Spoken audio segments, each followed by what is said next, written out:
এই, শুনছ? চলো মার্কেটে যাই। কেন? আমি মার্কেটে গিয়ে কি করব? তোমার জন্য তো কিছুই কিনা হলো না।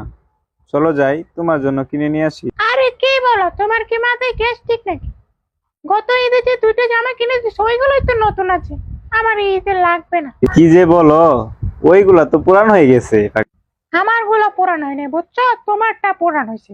তুমি যে গত ঈদে তিনটা শার্ট কিনছো, চারটা প্যান্ট কিনছো, ওইগুলো তো পুরান হয়ে গেছে। তোমার নিজের জন্য কখন মার্কেট পুরো সেটা বলো। আরে কি বলতাছো? আমার দুইটা শার্ট, তিনটা প্যান্ট তো এখনো আমার গায়েই দেয়নি, এখনো তোলা ওইগুলা। আমি কোনো কথাই শুনবো না, তুমি এখন মার্কেটে যাবা, যাইয়া তিনটা শার্ট, চারটা প্যান্ট, জুতা সব কিনে নিয়ে আসবে। এখন তুমি যাও এখন।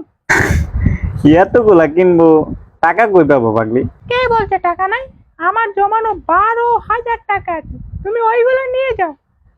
ওইগুলো নিয়ে গিয়ে সুন্দর করে মার্কেট করে নিয়ে আসো। তোমার জন্য কি কিনবো ওইটা বলো আগে। আমার জন্য লাগবে না তো, আমি বললাম। কেন কিনবা না?